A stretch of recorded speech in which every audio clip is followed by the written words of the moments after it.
Once upon a time, in a faraway village, there lived a family of 3 beautiful daughters. The youngest of these daughters was named Aloe, which means gold. Her parents chose this name because they believed she was as precious as gold. However, because of her striking beauty, everyone in the village began to call her Ma, which means beauty. As Aloe grew, her beauty shone brighter, and the nickname stuck. It became so common that even her family began to call her Ma. Eventually, everyone forgot that her real name was Aloe. When Ma introduced herself, she used the name everyone knew her by. "You are truly beautiful, like a red gem," the villagers would say, admiring her. And so, Ma became her identity, known and admired by everyone in the village. Ma was not just beautiful, she was also kind-hearted and very talented at sewing clothes. As the youngest of 3 daughters, she looked up to her older siblings, Iforma and Adobe, who were also very beautiful. Ma loved her family deeply and was proud of her sisters. However, as she grew older, she began to notice that beauty alone did not guarantee happiness. Iforma and Adobe had captivated the hearts of wealthy men who came from the city to marry them. However, their beauty, which seemed to be a blessing, turned out to be a double-edged sword. As Ma grew up, she witnessed her sisters' weddings, which were grand affairs filled with music, dancing, and promises of a bright future. The men who married Iforma and Adobe had promised their parents that they would support the girls in furthering their education. But once they were married, these promises were broken. Iforma's husband, despite his wealth, was unfaithful and often left her feeling lonely and abandoned. Adobe's husband, on the other hand, was abusive and constantly accused her of infidelity. Both sisters were trapped in their unhappy marriages, unable to leave because they lacked skills or education to support themselves independently. One afternoon, Ma visited Iforma in the city. The mansion was beautiful, but the atmosphere inside was cold and sad. Iforma sat by the window, looking miserable. "You have to be careful," Iforma warned, her voice trembling. "Don't let our fate become yours. Beauty can attract the wrong kind of attention." Ma nodded solemnly, understanding the depth of her sister's despair. She then visited Adobe, who had a bruise on her cheek from a recent beating. "Why don't you leave him?" Ma asked, tears welling in her eyes. "I have nowhere to go, and I don't want to burden our parents. Besides, they rely on the money he sends them," Adobe replied, her voice barely a whisper. Ma returned home from visiting her sisters in the city, her arms full of goodies she had brought back, gifts of clothes, food, and other items her sisters had given her. Her mother greeted her warmly as she entered their small, modest house in the village. "Ma, you're back," she exclaimed, her eyes lighting up. "What did you bring?" Ma handed her mother the bags. "Here, Mama. These are from Iforma and Adobe. They wanted to make sure you have everything you need." Ma's mother began to unpack the bags, smiling at the contents, but Ma's heart was heavy. She couldn't hold back her feelings any longer. "Mama, I need to talk to you," Ma said, her voice serious. Her mother looked up, sensing the urgency in her daughter's tone. "What is it, my child?" Ma took a deep breath. "Iforma and Adobe are suffering.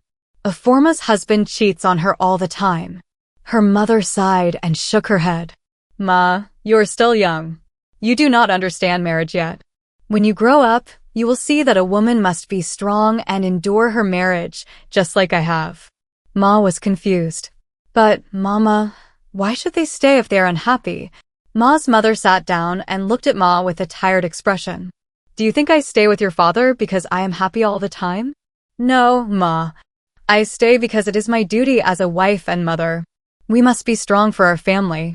Ma felt a wave of sadness wash over her. "But, Mama, I don't want to live like that. I don't want to suffer like Iforma and Adobe." Her mother took Ma's hand gently. "Every woman has her struggles. Marriage is not always easy, but we must do what we can to keep our family together." Ma's eyes filled with tears. "Mama, I promise you, I will not settle for a marriage like my sisters. I want to study, become a fashion designer, and make my own way in life." Her mother looked at her daughter with a mix of pride and worry. "You're smart, Ma. I hope your dreams come true. But remember, life is not always as simple as we wish it to be.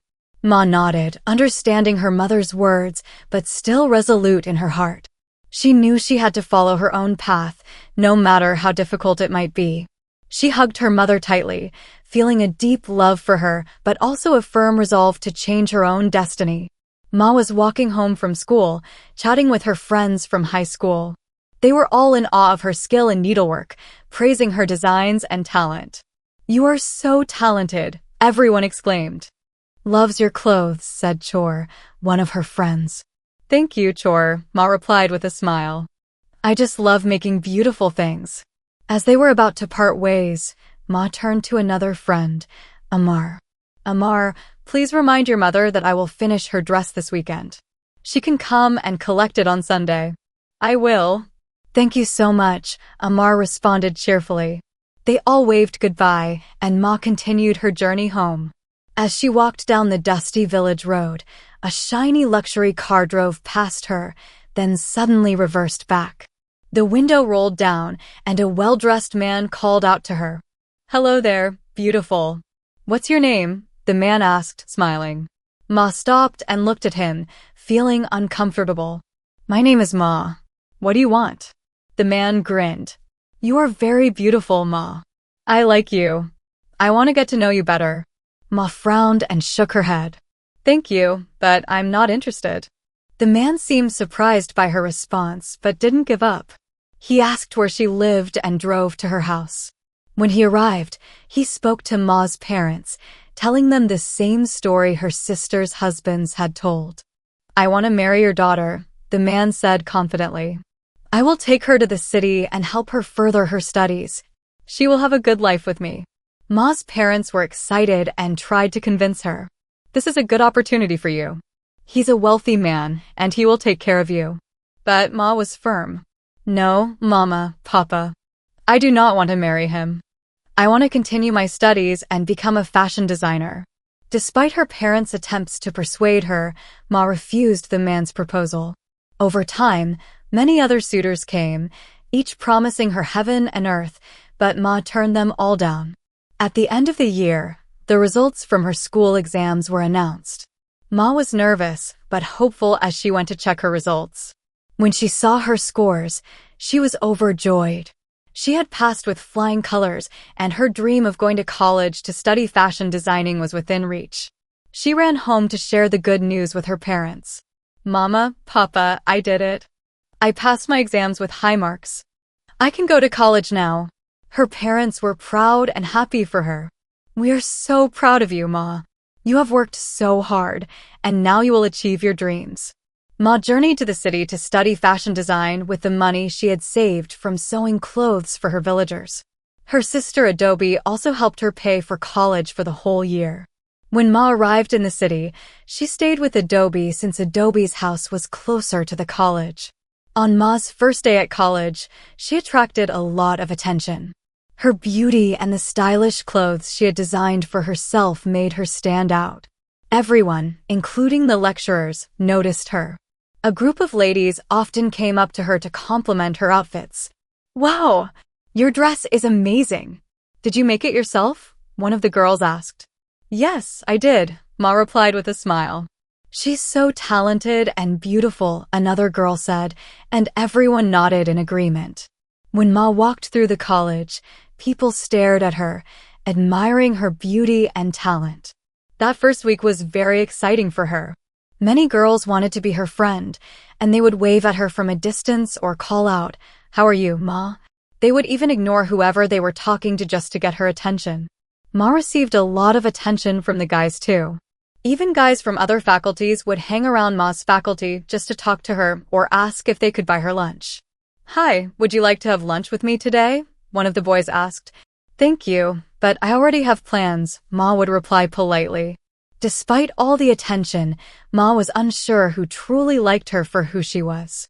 She felt that people were drawn to her looks rather than her personality. After the first week of classes, Ma was due to move into the college residence that Friday. After her classes, she went back to Adobe's house.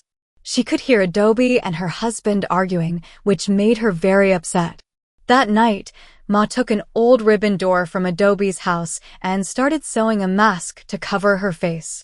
The door was small, so she had to put many pieces together, resulting in a lot of stitches. Ma didn't care about the appearance of the mask. She just needed something to cover her face. She used the silicone texture of the door, which felt like real skin but looked hideous. On Sunday night, Adobe drove Ma to the residence where she would stay. They hugged and said goodbye. "I will come to visit you whenever I can, okay? Study hard," Adobe said to Ma. Ma was alone in the residence because her roommate had not yet moved in. On Monday, Ma went to school wearing her face mask. No one recognized her as Ma. As soon as she reached the academic area, everyone was whispering and laughing. "What is that?" someone said. Ma went to the friends she had made during the first week and told them, "It's me." They laughed scornfully. "Do you think you can ever look as beautiful as Ma?" they mocked. "Don't look our way." In class, everyone started asking, "Where is Ma today?" Even the lecturers who admired her beauty asked, but no one knew. The first day of the week was very long for Ma. Students from other halls came just to see her. No one wanted to be seen hanging out with her. During breaks, it was like she was a museum exhibit. Everyone came to watch her. But Ma didn't care. She was used to being famous for her beauty, and now she was getting used to being noticed for her ugliness.